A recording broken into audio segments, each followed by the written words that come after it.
বন্ধুরা আমাকে অনেকেই প্রশ্ন করে থাকেন, এত পরিশ্রম করো, ক্লান্ত হও না?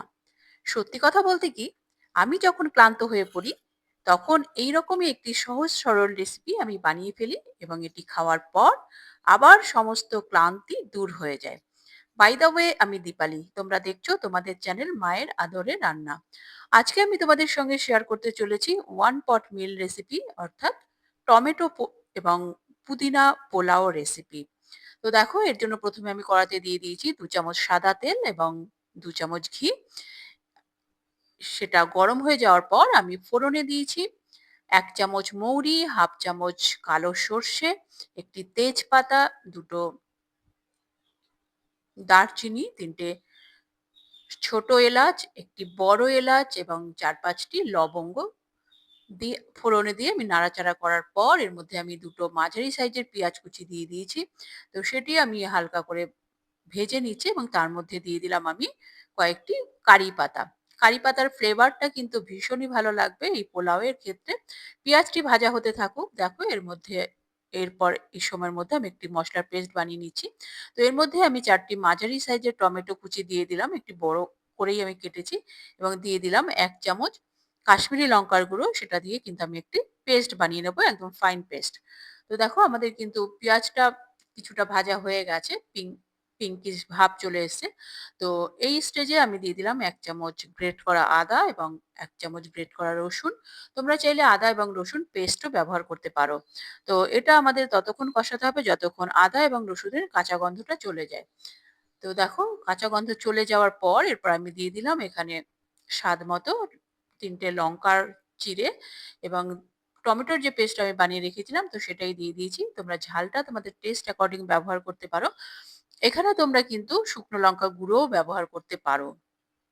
তো আমি টমেটো পেস্টটা দিয়ে একটু কষিয়ে নিচ্ছি এবং মিক্সার জারটা অল্প ধুয়ে, একটুও টমেটো ওয়েস্ট না করে, তো সেই জলটাই আমি টমেটোর মধ্যে দিয়ে দিয়েছি এবং এর মধ্যে দিয়ে দিলাম আমি হাফ চামচ মতো, হাফ চামচের একটু কমই হবে, হলুদ গুঁড়ো। হলুদ গুঁড়ো কিন্তু বেশি ব্যবহার করা যাবে না। তাহলে কিন্তু টমেটোর যে কালারটা, তো সেটা কিন্তু ডমিনেট করবে। তো সেটা দিয়েই কিন্তু আমি কষিয়ে নিচ্ছি এবং অবশ্যই এর মধ্যে দিয়ে দিলাম আমি স্বাদ মতো নুন এবং হাফ চামচ দিয়ে দিয়েছি আমি এখানে চিনি। চিনি কিন্তু একদমই মিষ্টি হওয়ার জন্য নয়, টেস্টটাকে ব্যালেন্স করার জন্য। খেতে কিন্তু ভীষণই ভালো লাগবে। এটি যদিও অপশনাল, তোমরা চাইলে দিতে পারো, না চাইলে না দিতে পারো। কিন্তু দিলে কিন্তু আমার মনে হয় ভালোই লাগবে। তো আমাদের টমেটোটা কষানো চলছে। টমেটোটা কিন্তু একদম মিডল ফ্লেমে কষাতে হবে, না হলে কিন্তু কালো হয়ে যাওয়ার সম্ভাবনা থাকবে। তো দেখো, এই সময়ের মধ্যে আমি এখানে ধনেপাতা কুচি, কুচি করে কেটে নিয়েছি কাঁচির সাহায্যে এবং এরপর নিয়ে নিয়েছি আমি কিছুটা পরিমাণ পুদিনা পাতার ডাঁটা সমেত। আমি ধনেপাতাও কিন্তু ডাঁটা সমেতই কেটেছি। পুদিনাও কিন্তু আমি ডাঁটা সমেতই দিয়ে দিচ্ছি।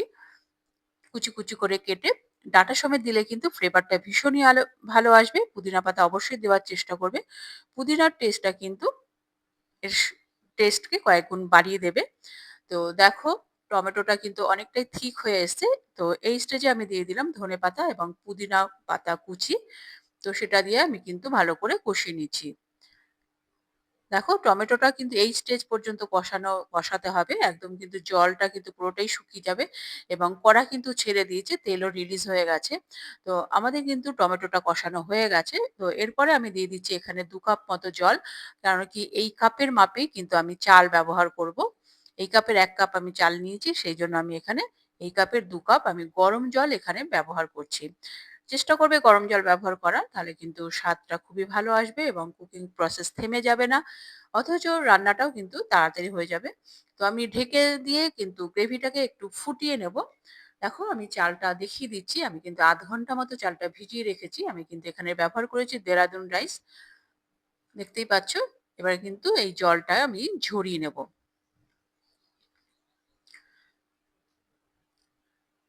এর মধ্যে কিন্তু আমাদের গ্রেভিটা ফুটে গেছে এবং চাল থেকে জলটা ঝরিয়ে নিয়ে সেই চালটাই কিন্তু আমি এই গ্রেভির মধ্যে দিয়ে দিলাম এবং ভালো করে নাড়াচাড়া করে দিচ্ছি। তোমরা কিন্তু এই স্টেজে নুনটাকে চেক করে নেবে। যদি অ্যাড অন করার দরকার হয় তাহলে কিন্তু একটু অ্যাড অন করে দেবে। আমি কিন্তু এই স্টেজে একটু গরম মসলার গুঁড়ো দিয়েছিলাম হাফ চামচ মতো। যেটা দেখিয়ে ওঠা হলো না। তোমরা কিন্তু চেষ্টা করবে এখানে একটু গরম মসলা এড করার এবং ঢেকে রেখে কিন্তু আমি একদম লো ফ্লেমে ১৫ মিনিট রেখে দিয়েছিলাম। আমি কিন্তু ১৫ মিনিট পরেই ঢাকনাটা খুললাম। দেখো আমি তোমাদের দেখিয়ে দিচ্ছি। চাল কিন্তু একদম প্রপার সেদ্ধ হয়ে গেছে। তোমরা দেখতেই পাচ্ছ। তো এই স্টেজে কিন্তু আমাদের বেশি নাড়াচাড়া করা একদমই যাবে না। তাহলে কিন্তু ভেঙে যেতে পারে এবং ওপর থেকে আমি ২ চামচ মতো ঘি ছড়িয়ে দিলাম এবং এটাকে আমি ঢেকে রেখে দেবো আরো ৫ থেকে ৭ মিনিট। তাহলে কিন্তু প্রপার সেট হয়ে যাবে। তো দেখো এই সময়ের মধ্যে আমি একটা রায়তা বানিয়ে নিচ্ছি। এখানে আমি ১/২ কাপ মতো টক দই নিয়ে নিয়েছি এবং এর মধ্যে দিয়ে দিয়েছি স্বাদ মতো রেগুলার নুন এবং ১/২ চামচ মতো আমি দিয়েছি বিট নুন।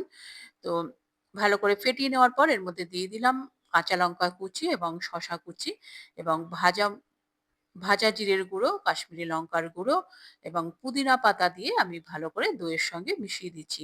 তো এটাই কিন্তু আমাদের শসা এবং পুদিনার রায়তা তৈরি হয়ে গেল। তোমরা চাইলে যেকোনো রায়তা ট্রাই করতে পারো বা এটা কিন্তু ওয়ান পট মিল, এর সঙ্গে কিছু না হলেও চলে। তো আমি মনে হলো একটা রায়তা হলে ভীষণই ভালো লাগে। তো দেখো ৫ মিনিট পরে আমি ঢাকনা খুলে তোমাদের দেখিয়ে দিচ্ছি কতটা ঝরঝরে হয়েছে। দেখতেই পাচ্ছ।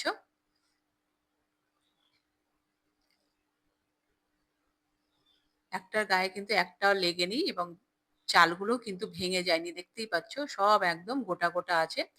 কত লোভনীয় লাগছে দেখতে। এবার কিন্তু এটা আমি সার্ভ করে দেব। দেখো আমি প্লেটে সার্ভ করছি। সমস্তটা কিন্তু একদম ঝরঝরে। কতটা লোভনীয় লাগছে দেখতে, একদম টেম্পটিং। রেসিপিটি ভালো লাগলে লাইক করে দিও এবং তোমার প্রিয়জনদের সঙ্গে প্রচুর, প্রচুর, প্রচুর শেয়ার করো এবং আরো এই ধরনের নিত্য নতুন রেসিপি দেখার জন্য চ্যানেলটির সঙ্গে জুড়ে থাকো। চ্যানেলে যারা নতুন এসছো তারা চ্যানেলটিকে সাবস্ক্রাইব করে বেল আইকনটি প্রেস করে রাখো যেন পরবর্তী নোটিফিকেশন সবার আগে তোমার কাছে পৌঁছায়। আর কিন্তু লোভ সামলানো যাচ্ছে না। এবার কিন্তু আমি রায়তা দিয়ে টেস্ট করে দেখছি কেমন হয়েছে। দুর্দান্ত স্বাদের হয়েছে। তোমরা রেসিপিটি ট্রাই করো। নমস্কার, ধন্যবাদ।